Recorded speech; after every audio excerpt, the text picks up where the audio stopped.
வளர்ந்த நாடுகள்ல மட்டுமே இருக்கக்கூடிய பேலஸ்ட்லெஸ் ட்ராக் சிஸ்டத்தை இப்போ இந்தியால செயல்படுத்திட்டு வரது தொடர்பான வீடியோவை மத்திய அமைச்சர் அஸ்வினி வைஷ்ணவ் அவர்கள் பகிர்ந்திருக்காங்க. புல்லட் ரயில் சேவையில தான் இந்த ட்ராக் பயன்படுத்தப்படுது.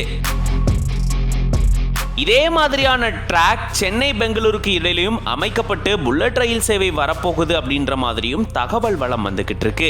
அப்படி மட்டும் செயல்படுத்தப்பட்டா சென்னையிலிருந்து பெங்களூருக்கு 1 to 1.5 மணி நேரத்துக்குள்ள நம்மளால போய் சேர முடியும். வாங்க இதை பத்தி விரிவா இந்த வீடியோல பார்க்கலாம். நம்ம இந்தியாவை பொறுத்த வரைக்கும் இப்போதைக்கு அதிவேகத்துல பயணிக்கக்கூடிய சொகுசு ரயிலா வந்தே பாரத்தும் வளம் வந்துகிட்டு இருக்கு. இப்போ இதுல இருந்து இன்னமும் அடுத்த கட்டம் போகக்கூடிய அளவுக்கு மிக வேகமா போகக்கூடிய புல்லட் ரயில்கள் இந்தியால அறிமுகப்படுத்தப்படுது. முதன் முறையா இது மும்பை மற்றும் அகமதாபாத்துக்கு இடையில இந்த சேவை வரப்போகுது.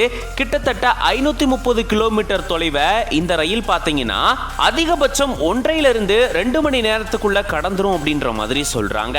பொதுவா மும்பைல இருந்து அகமதாபாத் போறதுக்கு 5.5 to 9 மணி நேரம் ஆகும் அப்படின்ற மாதிரி சொல்லப்படுது. இந்த சூழல்ல தான் இந்த ரயில் பாத்தீங்கன்னா இந்த பயண நேரத்தை பாதியா குறைக்குது. இந்த சூழல்ல தான் இதுக்கான கட்டுமான பணிகள் ரொம்பவே விரைவா நடந்துட்டு வருது. இப்போ அது தொடர்பான வீடியோவை மத்திய அமைச்சர் அஸ்வினி வைஷ்ணவ் அவர்கள் பகிர்ந்திருக்காங்க. இவரு அடிக்கடி இது தொடர்பான வீடியோவை பகிர்ந்துட்டு வராரு. அந்த வகையில பலாஸ்ட்லெஸ் ட்ராக் அப்படின்ற இந்த வகையான ரயில் தண்டவாளம் அமைக்கப்பட்டிருக்கிறதா சொல்லியிருக்காரு. அதாவது இந்த மாதிரி அதிவேகத்துல போகக்கூடிய ரயில்களுக்குனே பிரத்யேகமா தயாரிக்கப்படக்கூடிய அமைக்கப்படக்கூடிய ஒரு ட்ராக் தான் இந்த ட்ராக். இது வளர்ந்த நாடுகள்ல தான் அதிக அளவுல பயன்படுத்தப்பட்டு வருது. முதன்முறையா இந்தியாவிலையும் இதை பயன்படுத்த போறோம். இந்த திட்டத்துல பாத்தீங்கன்னா இப்போ இதுவரைக்கும் 153 கிலோமீட்டருக்கு பாலம் அமைச்சிருக்காங்களாம்.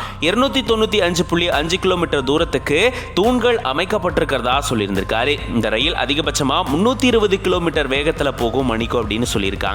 இதே மாதிரி சென்னை பெங்களூரு மைசூருக்கு இடையில புல்லட் ரயில் சேவை வரலாம் அப்படின்ற மாதிரியும் சொல்லப்படுது. அப்படி சென்னை பெங்களூருக்கு இடையில புல்லட் ரயில் சேவை வந்துட்டா இந்த 2 நகரங்களுக்கும் இடையில் இருக்கக்கூடிய தொலைவு பாத்தீங்கன்னா 350 கிலோமீட்டருக்கு மேல. சோ இதே வேகத்துல போச்சுன்னா கண்டிப்பா இந்த ரயில் 1 to 1.5 மணி நேரத்துக்குள்ள சென்னையில இருந்து பெங்களூருக்கு நம்மளை கூட்டிட்டு போயிடும். இந்தியாவுடைய மிக முக்கியமான 2 நகரங்கள். அது மட்டும் இல்லாம 2 நகரங்களுமே அதிகப்படியான டிராபிக் இருக்கு. இந்த சூழல்ல சாலை வழியா போனோம்னா அதிகபட்சமா 7-8 மணி நேரம் கூட ஆகுது. இந்த ரயிலை பயன்படுத்தினா ரொம்பவே சீக்கிரமா போயிட முடியும் அப்படின்ற மாதிரி சொல்றாங்க. எது எப்படியோ இந்த சேவை வந்ததுக்கு அப்புறமா கண்டிப்பா எல்லாருக்கும் பயனுள்ளதா இருக்கும். இதை பத்தி நீங்க என்ன நினைக்கிறீங்க அப்படின்றத கமெண்ட்ஸ்ல சொல்லுங்க.